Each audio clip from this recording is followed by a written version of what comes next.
Assalamualaikum warahmatullahi wabarakatuh. Selamat datang dan selamat menonton presentasi kami.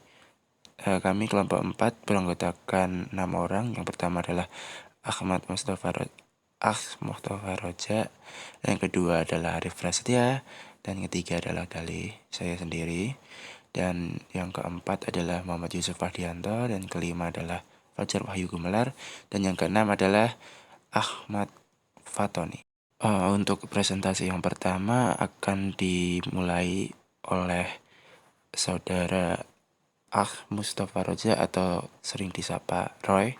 Waktu dan tempat saya persilahkan. Pasal 1 tentang hakikat penjelasan rizki dan hasil usaha menjelaskan bahwasanya jika orang itu tidak mendapat manfaat darinya sama sekali untuk kemaslahatan dan kebutuhannya, maka dinisbatkan kepadanya bukanlah disebut dengan rizki. Terkadang sebagian besar tindakan pekerjaan itu bersifat lahiriah, dan terkadang tindakan pekerjaan itu tidak jelas, sebagaimana yang terdapat dalam harga makanan pokok di lingkungan manusia. Pasal kedua, bidang-bidang mata pencaharian dan cara-caranya. Ma'ashi, mata pencaharian adalah suatu ungkapan tentang mencari rezeki dan usaha untuk mendapatkannya. Ada kalanya hasil usaha adalah dari barang-barang dagangan dan mempersiapkannya untuk dipertukarkan. Ada kalanya dengan cara mengolahnya dari berbagai negeri, menimbunnya dan menunggu pengalian pasar-pasar di sana yang disebut dengan berdagang. Pasal ketiga, jasa pelayanan bukanlah termasuk mata pencaharian yang alam. Pertanian dengan sendirinya adalah yang paling dahulu dibanding lainnya karena bersifat sederhana, naluriah, dan tidak membutuhkan pemikiran dan ilmu. Tipe pertama yaitu yang menguasai urusan dan dapat dipercaya. Tidak mungkin seseorang menggunakannya dengan cara apapun, karena dia dengan kemauan dan kepercayaannya itu telah menjadi orang kaya dan tidak membutuhkan pejabat-pejabat rendahan, serta merasa terhina bila mendapatkan upah dari pelayanan yang diberikannya. Karena merasa kemampuannya lebih dari itu. Tipe kedua yaitu tipe pelayan yang tidak menguasai urusan dan tidak dapat dipercaya. Orang yang berakal sehat tidak akan menggunakannya karena dia merugikan orang yang dilayaninya dalam dua hal sekaligus. Sia-sia menggunakannya karena dia tidak punya keterampilan di satu sisi, dan terancam kehilangan harta karena dikhianati di sisi lain. Pasal keempat, mencari harta terpendam dan harta karun adalah mata pencaharian yang tidak wajar. Mereka melakukan hal ini dengan maksud untuk mencari rezeki dengan membangkitkan keinginan untuk melakukan panggilan dan pencarian.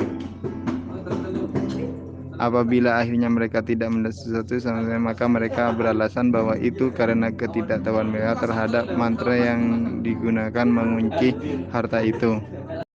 Yang mendorong itu semua selain kebodohan biasanya adalah ketidakmampuan mencari mata pencaharian dengan cara-cara yang wajar, yaitu berdagang, bertani, atau keterampilan kerajinan.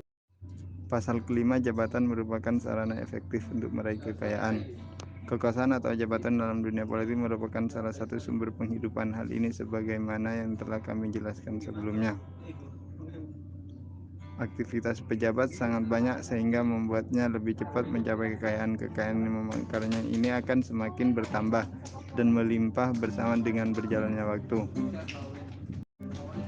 Orang yang tidak mempunyai jabatan sama sekali, meskipun dia memiliki modal, harta, dan kekayaan yang melimpah, akan tetapi kekayaannya tersebut hanya diperoleh sebatas besarnya modal dan usaha yang dimilikinya.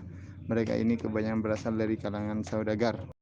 Ya, terima kasih kepada teman saya sebelumnya yang telah memaparkan materinya, dan saya akan menyambung, yaitu sekarang pasal ke-6 tentang kesenangan dan pendapatan atau kemudahan usaha lebih banyak dinikmati orang yang tunduk dan dapat menarik simpati, dan bahwa perilaku ini merupakan salah satu faktor yang membuat orang lain senang.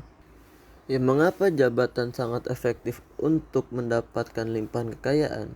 Karena banyak dari kekayaan-kekayaan yang diperoleh dari upaya masyarakat untuk mendekatinya dengan suatu kebijakan-kebijakan yang dibuatnya, ataupun dengan lobby-lobby sesuai dengan kepentingan-kepentingan masyarakat tersebut, baik dengan pekerjaan maupun harta benda yang dimiliki untuk menghindarkan dari ancaman bahaya dan mendatangkan kebaikan. Dan hal ini banyak kita temui bersama di tengah-tengah masyarakat kita, bahwasannya banyak pejabat-pejabat yang korupsi, kena suap ataupun lain hanya untuk kesenangan pribadi dan menghindarkan keburukan ataupun kejelekan untuk dirinya sendiri. Dan yang berikutnya adalah dengan jabatan merupakan kekuatan untuk memberikan izin atau melarang orang yang di sekelas di bawahnya. Dengan begitu ataupun melarang kepada sesamanya yang kebetulan berada di bawahnya, dan menguasai mereka secara paksa dan kesewenangan untuk membawa mereka bersedia dan membela, melindunginya dari bahaya, mengancam, dan sekaligus mendatangkan kebaikan-kebaikan dalam keadilan di hadapan hukum-hukum agama dan politik serta tujuan-tujuan lainnya. Lalu dengan jabatan juga dapat memasuki semua pintu manusia. Karena apa? Karena mereka bisa menemui siapapun dari berbagai macam golongan, lapisan, dan kepentingan masing-masing. Jadi dengan jabatan dapat memasuki semua lini manusia dan mempengaruhinya. Lapisan dan perkembangan yang terjadi pada pelakunya. Apabila jabatan tersebut semakin menguat, maka pendapat yang diperoleh dari besarnya pengaruh tersebut juga akan meningkat, dan begitu pun sebaliknya. Dan tidak dapat dipungkiri bahwa garis keturunan juga menjadi salah satu faktor yang dibanggakan untuk meraih sebuah jabatan. Banyak dari pejabat-pejabat kita di negeri ini, kita berbicara tentang realitas yang ada di tengah masyarakat, bahwasanya dengan dia menjadi anaknya siapa atau ingin mencalon sebagai apa, lebih mudah untuk menggunakan embel-embel dari keturunan yang ada sebelumnya. Dan dengan orang yang berusaha untuk mendapatkan jabatan, maka dia juga harus tunduk dan mencari muka untuk meraih simpati dan maksud dan tujuan yang apa akan ia capai nantinya. Beranjak ke pasal 7 tentang orang-orang yang menangani urusan keagamaan seperti pengadilan, pemberian fatwa, pengajaran imam, khutbah, dan azan, serta yang lainnya, biasanya tidak memiliki banyak kekayaan. Karena hal ini disebabkan sebagaimana yang telah ada di tengah-tengah kita merupakan nilai dari berbagai pekerjaan. Nilai dari pekerjaan tersebut berbeda antara orang yang satu dengan orang yang lain berdasarkan besar kecil kebutuhannya. Apabila pekerjaan tersebut sangat dibutuhkan dalam peradaban dan menarik banyak perhatian dari masyarakat secara umum, maka nilainya jauh lebih tinggi dan sangat dibutuhkan. Nah, karena itu orang yang menangani urusan-urusan keagamaan biasanya tidak dibutuhkan oleh masyarakat. Karena apa? Karena orang yang menangani urusan keagamaan ini tidak menjadi sorotan umum ya pada zamannya. Mereka dibutuhkan hanya oleh orang-orang yang memiliki kepentingan khusus dalam agama mereka. Kalaupun fatwa dan putusan pengadilan mereka butuhkan untuk menyelesaikan persengketaan, itu pun bukan karena mendesak layaknya kebutuhan pada umumnya, sehingga mayoritas dari mereka tidak akan membutuhkannya. Hanya penguasa yang merasa membutuhkan jabatan dan lembaga-lembaga keagamaan sebagai bagian dari tanggung jawabnya untuk memimpin dan memperhatikan kepentingan masyarakat secara umum. Bab 8 membicarakan tentang pertanian merupakan mata pencaharian kaum yang lemah dan masyarakat Baduy yang hidup berpindah tempat atau nomaden. Hal ini disebabkan karena pertanian merupakan sesuatu yang natural dan mudah dalam pengerjaannya. Siapapun mungkin bisa melakukan bertani, bercocok tanam dan segala macamnya. Karena itu biasanya tidak mendapati pada orang-orang yang hidupnya menetap atau berperadaban, dan tidak pula pada orang yang berlimpah harta.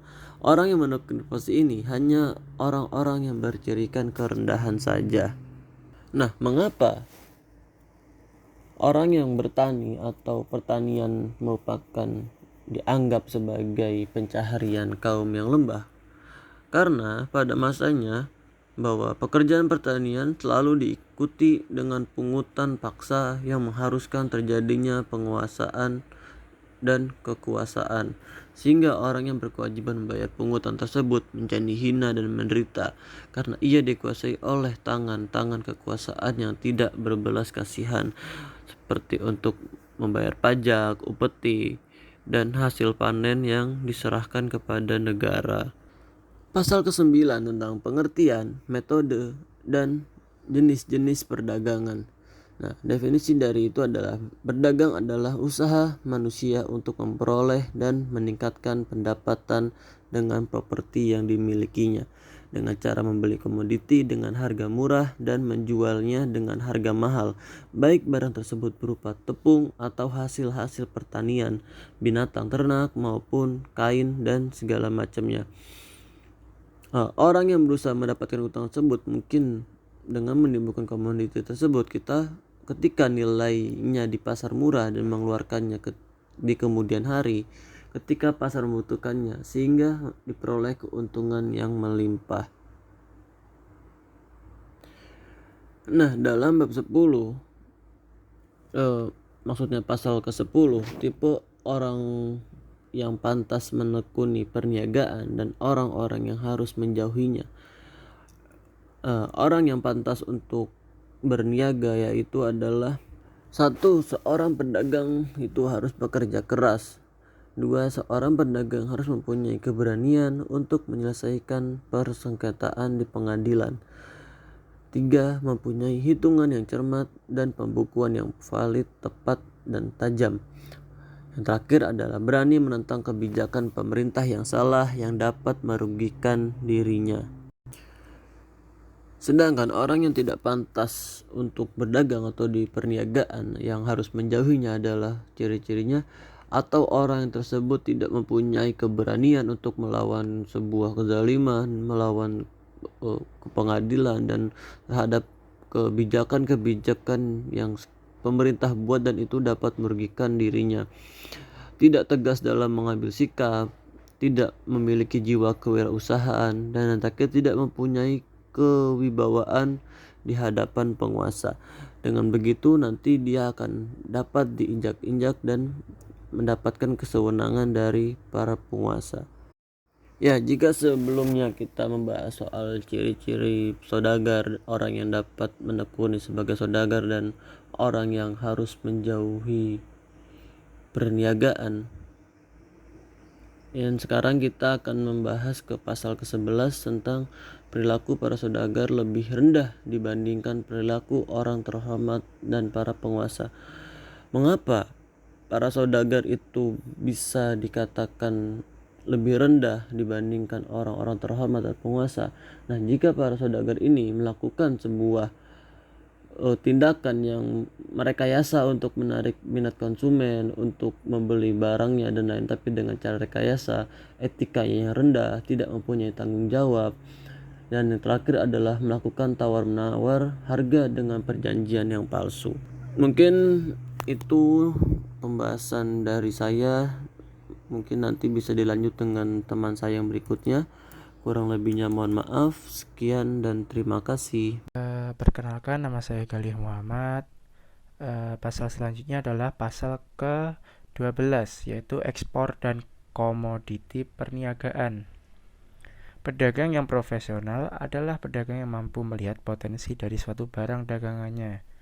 Pedagang harus mampu memilih barang apa yang paling tepat dan paling laku untuk dijual ke masyarakat. Dalam hal ini, Ibnu Khaldun menjelaskan dunia perdagangan yang berkaitan langsung dengan kelas-kelas sosial. Penjelasannya kurang lebih seperti ini. Pedagang yang mahir dalam berdagang akan memilih suatu barang atas dasar untuk siapa barang dijual. Apakah kepada para rakyat miskin, masyarakat menengah ke atas, atau bahkan kepada orang-orang kaya yang jumlahnya hanya sedikit? Ibnu Khaldun juga menggunakan prinsip ekonomi dalam menjelaskan, yaitu demand dan supply. Ibnu Khaldun menjelaskan jika pedagang tersebut menjual barang yang hanya dibutuhkan oleh sebagian kecil golongan saja, contoh barang dengan kualitas tinggi dengan harga yang tinggi, maka tentu saja penjualannya akan lesu dan hanya terjual beberapa saja, dikarenakan daya beli yang hanya ditujukan untuk masyarakat kelas tertentu saja. Hal ini tentunya serupa dengan konsep ekonomi yang telah ada, yaitu ketika demand sedang rendah dengan supply yang tinggi, maka harga suatu barang akan mengalami penurunan nilai jual.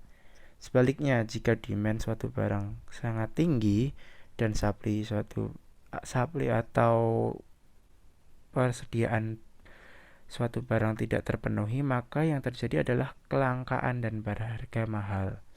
Seperti dalam penjelasan yang sudah dipaparkan Ibnu Khaldun dalam kitab Muqaddimah, dengan contoh barang-barang kerajaan Sudan yang sangat jarang ada di Arab, dikarenakan perjalanan ke negeri tersebut sangatlah beresiko tinggi dan cukup jauh, sehingga hanya sedikit saudagar yang menjual barang dari kedua negeri tersebut.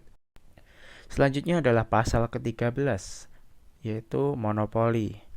Permasalahan yang sering ditemukan di kalangan orang yang berpengetahuan dan pengalaman di berbagai pelosok negeri adalah monopoli dan penimbunan komoditi. Penting untuk dikeluarkan ketika harga sedang tinggi atau mengalami kelangkaan, sehingga menghasilkan keuntungan yang sangat banyak. Maka perbuatan tersebut merupakan perbuatan tercela, dan hasil dari keuntungan dagangnya akan mudah habis dan tidak tersisa hingga mengalami kerugian. Hal ini dapat dijelaskan sebagai pengorbanan. Ya, pengorbanan oleh masyarakat kurang mampu, yang mengorbankan sebagian harta bandanya hanya untuk menyambung hidup keluarganya. Tentunya jiwa mereka akan merasa tergantung pada harta yang dikorbankan tersebut. Sehingga bagi mereka yang mengambil keuntungan secara cuma-cuma di atas penderitaan saudaranya yang sedang kesulitan, maka barangkali yang melakukan akan mengalami musibah dan kesusahan di kemudian hari. Selanjutnya adalah pasal ke-14, yaitu harga yang murah berdampak negatif bagi para profesional atau pengusaha. Pendapatan utama dalam industri dan perniagaan adalah dari cara kerja mereka menyimpan barang dengan jumlah yang banyak hingga harga pasar stabil kembali. Namun, jika harga pasar tidak kunjung kembali stabil, maka bukan tidak mungkin para pengusaha akan mengalami kerugian. Mengapa bisa dikatakan mengalami kerugian? Hal ini disebabkan oleh cara kerja para pengusaha itu sendiri, yang menyimpan barang dengan jumlah yang sangat banyak. Dengan begitu, harga barang tersebut akan mengalami penurunan, maka pengusaha hanya memiliki dua pilihan. Dengan begitu, ketika harga barang tersebut mengalami penurunan, maka pengusaha hanya memiliki dua pilihan, yaitu menyimpan di gudang hingga harga mulai stabil kembali. Namun, lain ceritanya jika harga semakin menurun dan persediaan barang sedang tinggi dengan resiko barang yang mulai menurun kualitasnya. Menjualnya dengan harga yang murah adalah solusi terakhir. Solusi terakhir untuk menyelamatkan modal perusahaan walaupun mengalami kerugian. Namun, langkah tersebut masih lebih baik jika dibandingkan dengan pengusaha mengalami kerugian karena barang tersebut lama-kelamaan akan rusak dan bahkan tidak dapat dijual kembali. Pasal selanjutnya adalah pasal ke-15. Perilaku pedagang jauh lebih rendah dibandingkan perilaku para pemimpin, jauh dari muru'ah harga diri. Yang artinya harga diri maksud saya. Pedagang adalah seorang yang terdorong untuk melakukan jual beli, mendatangkan laba, dan memperoleh keuntungan. Sehingga dalam proses ini, pedagang berusaha bermukayasah atau bernegosiasi, berani beradu menyelesaikan persengketaan, dan tetap tegar. Hal ini merupakan konsekuensi menjadi pedagang yang mengakibatkan kekurangan kecerdasan dan tidak adanya muru'ah, yaitu kehormatan diri, dan mudah bertikai. Tentunya segala sesuatu yang dilakukan oleh manusia akan berpengaruh pada kejiwaannya. Jika manusia tersebut sering berbuat buruk dan dilakukan berulang kali, maka hal tersebut akan membekas di dalam diri manusia. Dan berlaku juga sebaliknya, kebaikan pada manusia akan berpengaruh pada kejiwaannya pula. Nah, selanjutnya adalah pasal ke-16. Dalam setiap keahlian, hendaknya terdapat orang yang mengajarkannya. Keahlian merupakan bakat. Keahlian merupakan praktis manusia. Keahlian praktis. Sifatnya yang praktis membuatnya dapat dirasakan atau dilihat, sehingga keahlian dapat diterapkan secara langsung dan disempurnakan dengan sifat-sifat jasmaniah. Keahlian sendiri juga dibagi menjadi dua. Yang pertama adalah keahlian industri sederhana yang berhubungan dengan kebutuhan primer atau kebutuhan yang mendasar bagi manusia. Sedangkan keahlian industri rumit adalah keahlian yang bergerak dalam pemenuhan kebutuhan mewah. Pasal ke-17. Kualitas keahlian makin sempurna seiring dengan sempurnanya bangunan peradaban dan variasinya. Selama manusia belum mampu mencapai kemakmuran peradaban dan membangun kota, maka manusia hanya akan terfokus pada pemenuhan kebutuhan primer saja, seperti bahan pokok, sandang pangan, papan, dan jika kebutuhan primer tersebut sudah tercukupi, maka surplus tersebut akan dialihkan pada pemenuhan kebutuhan sekunder dan kemewahan. Keahlian dalam ilmu pengetahuan hanya untuk manusia yang berakal dan memiliki pemikiran. Kualitas keahlian yang indah dan elok dapat dilihat dari kemajuan peradabannya. Nah, kelompok keahlian akan sangat mempengaruhi kualitas peradaban suatu masyarakat, di mana pada masyarakat Badui, keahlian sederhana lebih dominan dan masih banyak bertahan. Jika dibandingkan pada masyarakat perkotaan di belahan bumi yang lain, seperti di Mesir, yang mulai mengembangkan keahlian sekunder hingga yang bersifat kemewahan, seperti melatih kucing, burung, melatih keledai jinak, menunggang unta menjadi keahlian yang dapat digunakan untuk pemenuhan kebutuhan primer itu sendiri atau mencari nafkah. Saya Arif Prasetya akan menjelaskan di pasal 18 sampai pasal 23. Pasal 18 berbunyi kemapanan keahlian di berbagai kota tergantung pada kekokohan peradaban dan lama pada kejayaan tersebut. Nah, di sini kita bisa memahami bahwa peradaban suatu bangsa atau negara bisa dilihat dari kotanya. Apabila kota itu maju, bagus dari kualitas pendidikan, ekonomi, politik, dan pemerintahan, maka negara ini bisa disebut negara maju. Kota menjadi salah satu bagian penting dari sebuah negara, khususnya sentra pusat politik atau biasa disebut dengan ibu kota. Pusat pemerintahan sangat berpengaruh ke seluruh sektor di perkotaan, khususnya keahlian masyarakat di sana. Kota yang mengalami keguncangan khususnya di geopolitik, maka akan mempengaruhi banyak keahlian di sana. Banyak orang-orang yang memiliki keahlian khusus merasa terancam, bahkan bisa merasa atau kehilangan pekerjaannya. Maka bisa dipastikan sekali bahwa kota yang akan runtuh biasanya mengalami pengunduran. Negara ini bisa dilihat dari kotanya. Semakin mundur kotanya, biasanya negara akan semakin di fase keruntuhan. Contohnya yaitu kota Damaskus di Suriah. Selanjutnya pasal 19 berbunyi kualitas berbagai keahlian akan semakin membaik dan bervariasi jika banyak permintaan. Di sini sudah kelihatan perekonomiannya gimana. Apabila keahlian ini banyak permintaan, maka sudah bisa dipastikan mereka akan semakin rajin dan berinovasi, karena inovasi adalah salah satu bagian dari persaingan. Apabila dukungan dari pemerintah kota juga negara baik, maka ekonomi para orang-orang yang memiliki keahlian di banyak sektor ini akan semakin baik. Selanjutnya di pasal 20. Pasal 20 berbunyi, apabila suatu kota hampir runtuh, maka keahlian yang ada pun akan merosot. Hal ini Ibnu Khaldun mengatakan seperti ini karena di zamannya mengalami hal demikian. Nah, ini sebenarnya juga berkaitan dengan pasal ke-18 tadi.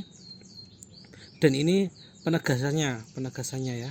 Jadi ketika permasalahan di kota sudah tidak bisa dikendalikan, khususnya politik dan kriminalitas, kemudian masyarakatnya sudah tidak tertib, maka keahlian pun akan semakin merosot. Banyak yang bisa berhenti, atau orang-orang yang ahli di bidang-bidang yang pokok bisa tidak mendapatkan kursinya dan bisa tidak bekerja, khususnya orang-orang yang emang berhubungan dengan orang-orang negara gitu, keahlian yang emang bisa membangun sebuah peradaban negara gitu. Selanjutnya pasal 21. Pasal 21 berbunyi, bangsa Arab paling jauh dari keahlian. Bangsa Arab adalah bangsa yang dikenal dengan geografisnya di bagian gurun. Kemudian bangsa Arab juga dikenal dengan politiknya yang kekerasannya banyak. Maka hal ini menutupi banyaknya keahlian yang sebenarnya ada dimiliki oleh bangsa Arab sendiri gitu. Banyak yang membesar-besarkan hal yang politik itu sendiri, sehingga politik yang sudah tersebar kemana-mana infonya mengenai kekerasan, kemudian peperangan, ini menutupi hal-hal yang sebenarnya ada. Ibnu Khaldun sendiri mengalami hal ini, sehingga Ibnu Khaldun pun merasakan kok semakin mundur bangsa Arab ini, karena sebenarnya orang-orang yang mempunyai keahlian pun tertutupi oleh situasi ini beritanya. Selanjutnya pasal ke-22. Pasal ini berbunyi, orang yang mempunyai bakat dan keahlian dalam suatu keahlian jarang sekali memiliki keahlian lainnya. Jadi orang-orang ini hanya memiliki keahlian itu aja. Nah, sebenarnya hal ini, fenomena ini sampai sekarang juga terjadi. Dari Ibnu Khaldun dulu sampai sekarang banyak yang seperti ini. Ketika keahlian satu sudah dikuasai, orang-orang pun tidak belajar keahlian lain. Akhirnya membuat kurangnya keberagaman dalam inovasi, ilmu pengetahuan kurang berkembang karena hal ini. Selanjutnya pasal ke-23. Pasal ini berbunyi, intisari tentang keahlian dan keahlian tokoh. Nah, pasal ke-23 ini sebenarnya membuat inti bahwasanya keahlian ini adalah salah satu hal yang tidak bisa dipisahkan dengan adanya pemerintahan. Jadi pemerintahan yang baik atau pemerintahan yang sedang mengalami guncangan dan bisa juga mengalami fase keruntuhan, akan mempengaruhi keahlian yang ada di dalamnya. Masyarakat yang punya keahlian akan terpengaruh dengan situasi ini. Selanjutnya, keahlian yang itu aja ataupun tidak dimiliki oleh banyak orang, orang yang tidak mempunyai keahlian ganda, ini bisa mempengaruhi perkembangan ilmu pengetahuan, khususnya dalam penemuan-penemuan yang biasanya muncul di banyak kota-kota, seperti di kota-kota di Eropa, yang membuat nama kota itu semakin baik. Demikian penjelasan dari saya. Pasal 24. Keahlian pertanian. Yang pertama, keahlian ini menghasilkan bahan-bahan makanan pokok dan biji-bijian dengan mengolah tanah, menanami, mengobati, dan merawatnya dengan menyirami dan menyuburkannya hingga mencapai berbuah. Kemudian memanennya, mengeluarkan biji-biji dan memisahkannya dari kulitnya. Menguasai praktek kerjanya dan menempuh faktor-faktor yang menghasilkan produk yang maksimal. Yang kedua, pertanian merupakan keahlian yang paling tua karena kedudukannya yang berfungsi memproduksi bahan-bahan makanan yang biasanya lebih dapat menjaga kelangsungan hidup manusia. Pasal 25. Keahlian arsitektur. Yang pertama, keahlian ini termasuk dalam keahlian pertama dan tertua dalam peradaban manusia. Peran utama keahlian ini adalah mengetahui perhitungan dan proses pengerjaan bangunan rumah dan tempat tinggal untuk melindungi dari sekaligus tempat berteduh bagi manusia di perkotaan. Sebab manusia memiliki naluri yang natural untuk memberikan berbagai permasalahan pelik yang melingkupinya. Yang kedua, manusia harus mengerahkan seluruh daya pikirnya untuk menghilangkan gangguan-gangguan tersebut dari dirinya, seperti cuaca panas dan dingin, seperti membuat rumah yang dilindungi dengan atap-atapnya dan dikelilingi dinding dari semua arah.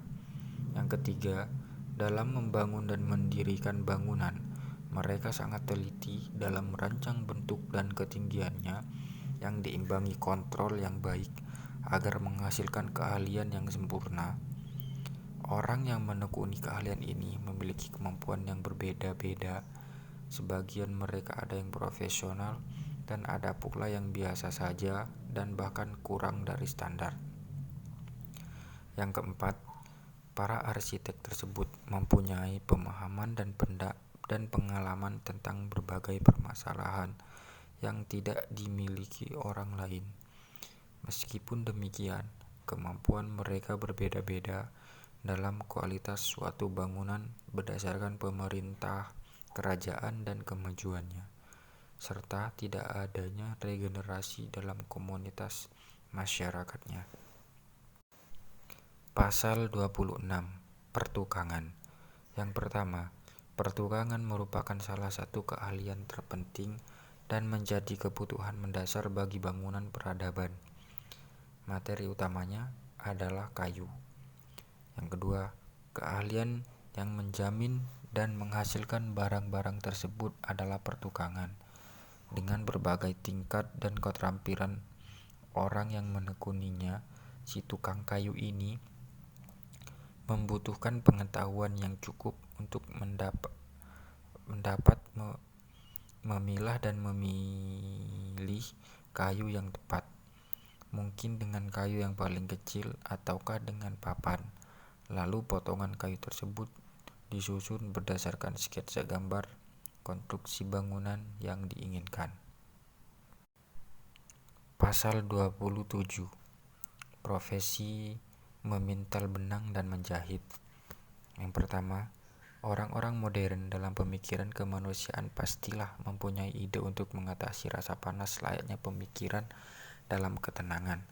Kehangatan ini dapat diperoleh dengan berselimut menggunakan kain tenun untuk menjaga dan melindungi diri dari sengatan panas dan dingin. Untuk mendapatkan kain selimut tersebut, harus menyatukan benang-benang hingga menjadi kain yang utuh. Inilah yang dikenal dengan pekerjaan menenun dan memintal benang.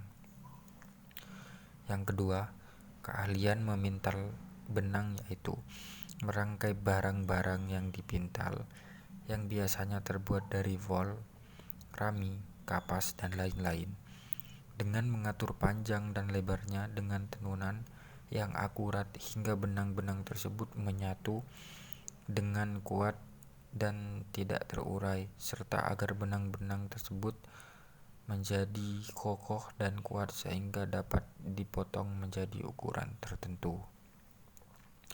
Yang ketiga, menentukan ukuran-ukuran benang yang telah dipintal atau ditenun dengan berbagai bentuk ragamnya, yang dipotong-potong menggunakan gunting dengan potongan yang sesuai dengan ukuran dan bentuk tubuh pemakainya. Pasal 28. Profesi kebidanan. Yang pertama, keahlian ini dikenal sebagai upaya mengeluarkan janin manusia dari perut ibunya, yakni mengeluarkannya dengan penuh kehati-hatian dari rahim. Yang kedua, kebidanan ini biasanya khusus bagi kaum perempuan sebab mereka lebih memahami anatomi tubuh mereka satu sama lain. Lanjut ke pasal ke-29 tentang kedokteran dibutuhkan masyarakat kota dan berperadaban bukan Badui. Berbagai penyakit yang menyerang manusia itu bersumber dari makanan yang ia konsumsi. Sumber berbagai penyakit adalah demam. Penyakit yang juga paling banyak menjangkit adalah demam. Hal ini disebabkan karena insting panas terkadang mengalami kelemahan untuk menyelesaikan proses pemasakan dalam setiap tahapan-tahapan sehingga masyarakat tersebut tetap seperti semula dan tidak matang. Penyakit-penyakit ini lebih banyak menjangkit masyarakat kota dan berperadaban dibandingkan masyarakat Badui karena kemakmuran mereka dan banyaknya variasi makanan yang mereka konsumsi. Lanjut ke pasal ke-30 tentang keahlian kaligrafi dan seni menulis. Keahlian ini merupakan keahlian yang mulia dan terhormat sebab menulis merupakan karakter khusus manusia yang membedakannya dari binatang. Di samping itu, menulis dapat mengekspresikan apa yang tersimpan di dalam hati dan menyampaikan tujuan ke berbagai kerajaan yang jauh sehingga orang yang menekuninya dapat memenuhi kebutuhan dan berhak mendapatkan imbalan dengan menjadikannya sebagai profesi. Menulis juga dapat mengekspresikan berbagai ilmu pengetahuan dan pengalaman dan mentranskrip yang ditulis para ilmuwan zaman dahulu yang menunjukkan kedalaman wawasan intelektual dan kehidupan mereka. Yang selanjutnya pasal ke-31 tentang keahlian membuat kertas. Seiring dengan keruntuhan kerajaan dan kemunduran peradaban setelah mencapai puncak kejayaannya pada masa pemerintahan Islam di Irak dan Andalusia. Semua itu merupakan akibat langsung dari kemajuan peradaban, luasnya wilayah kekuasaan pemerintah, dan besarnya perhatian pemerintahan Irak dan Andalusia terhadap kemajuan peradaban sehingga mereka sangat royal dalam mengeluarkan biaya untuk mencapai kemajuan tersebut. Karenanya pada masa kejayaan ini banyak karya tulis ilmiah dan kumpulan syair yang bermunculan. Banyak masyarakat yang menimba cakrawala ilmu pengetahuan dengan menelusuri berbagai wilayah dan kota di kedua pemerintahan tersebut, lalu mentranskrip dan menjilidnya. Lalu datanglah keahlian membuat kertas yang sangat membantu dalam proses penelitian, koreksi, penjilidan, dan berbagai masalah yang berkaitan dengan pembukuan dan pengumpulan syair-syair. Keahlian ini berkembang terbatas pada masyarakat kota yang telah berperadaban maju. Lanjut ke pasal ke-32 tentang keahlian dalam bidang lagu. Dalam pembahasan ini menjelaskan kepada Anda tentang keindahan yang timbul dari suara musik. Hal ini dikarenakan bahwa keindahan sebagaimana yang disebutkan dalam pembahasannya secara khusus adalah mencapai atau mengetahui kesesuaian dan keharmonian sesuatu. Sesuatu yang bisa dirasakan dapat diketahui dengan cara tertentu. Apabila sesuatu yang dirasakan itu sesuai dengan persepsi seseorang dan ia merasa cocok, maka akan terdengar suara yang indah. Sebaliknya, apabila tidak sesuai dan tidak merasa adanya kecocokan, maka akan menyakitkan dan menjijikan. Lanjut ke pasal ke-33 tentang berbagai keahlian melimpahkan kecerdasan akal pada pemiliknya, terutama tulis, menulis, dan berhitung. Menulis merupakan salah satu keahlian yang banyak memberikan kemajuan bagi kecerdasan manusia. Sebab menulis mencakup berbagai macam ilmu pengetahuan dan teori yang berbeda dengan keahlian lainnya. Sekian dari kelompok kami, kurang lebihnya mohon maaf. Wassalamualaikum warahmatullahi wabarakatuh.